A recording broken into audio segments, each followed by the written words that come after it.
Hi class, this will be a quick tutorial on Coulomb's force. So let's just go back to the beginning of the semester and remember we were talking about physics as a model to reason through physical problems. And the main things we needed was a unit of length, mass, and time.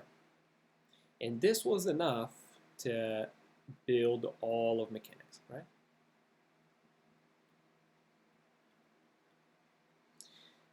And one example was we built something called a force, right? So I'm going to give you the gravitational force analog. It's in between two masses divided by their distance. So by using concepts of length, mass, and time, these are very basic things, you cannot break them down. We built what is force. And a force was designed to change the motion state of an object. In the gravitational force, this says that two masses will interact with their motion state proportional to a constant and their distance squared. And we know this, right? So we know that if you had a planet here and you had some satellite here, you know that the satellite has a force of gravity pulling to the planet. And this is just an example of mass 1 and mass 2. Okay, so what I would like to introduce is another concept here.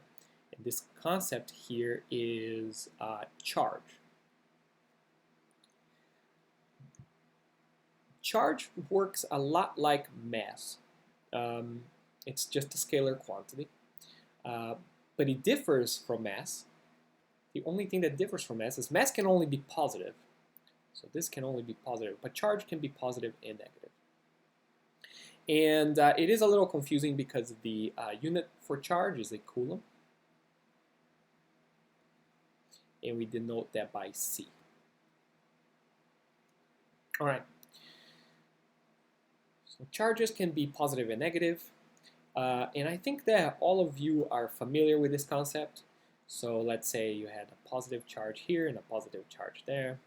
And it's the good old saying that like charges repel. So you're going to have a force here and a force there.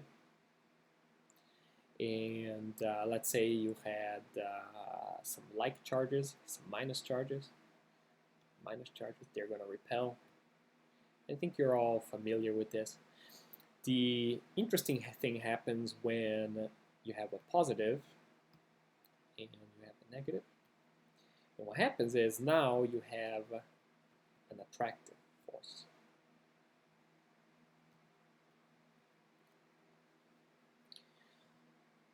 So I call a Coulomb force the length of the arrows.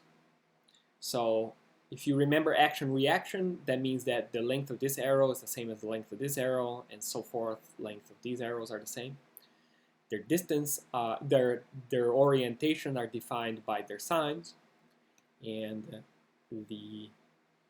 how big these arrows are is defined by a simple equation. The Coulomb force equals to K constant, and I'll tell you what it is in a minute. Charge number 1, charge number 2, over the distance that separates them.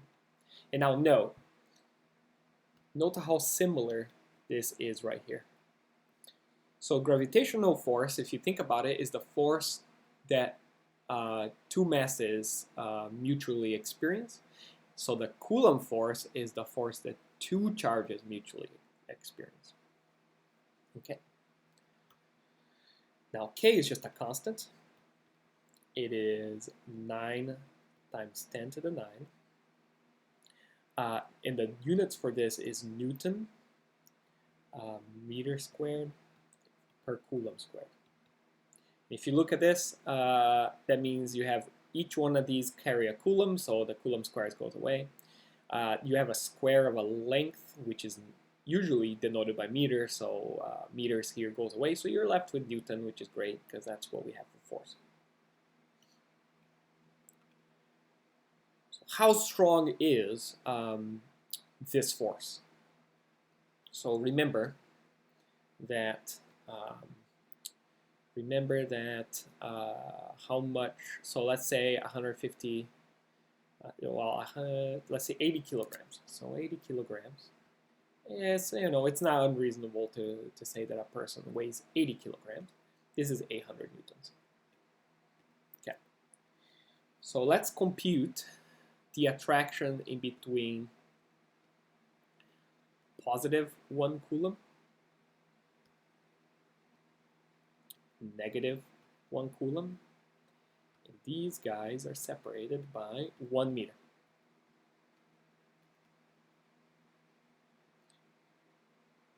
So pause the video, see if you can figure out in your notes what we're going to get. Okay, the working equation is this one. First thing you do is you write your working equation. K, Q1, Q2 over distance squared. This equation here in this class, we're not going to worry too much about the positives and the negatives. This will basically say if the force is repulsive or attractive. What I'm going to do is I'm just simply going to expect you to know that if these things are opposite sign, they're attractive.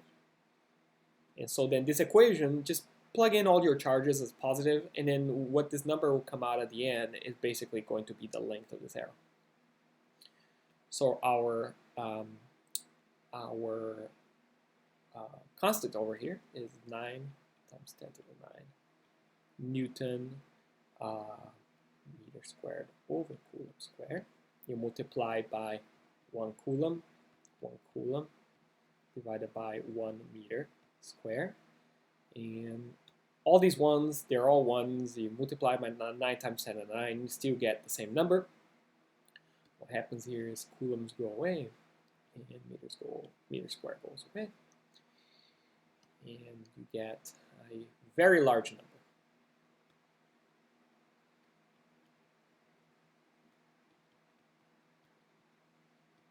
Newtons. That is a very, very, very large number. So let's compare this real quick. You don't even need to do a calculation. Take 1 kilogram. So take 1 kilogram of something, and then take a measuring like a meter stick, and then put 1 kilogram.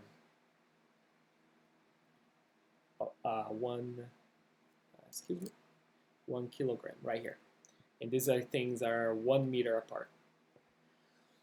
What is the gravitational force of this guy on this guy? Do you have a guess? If you guessed really, really close to 0, you're right. And this is the reason why we can leave a bunch of objects sitting around and they're not going to just implode. Because gravity is a lot weaker than the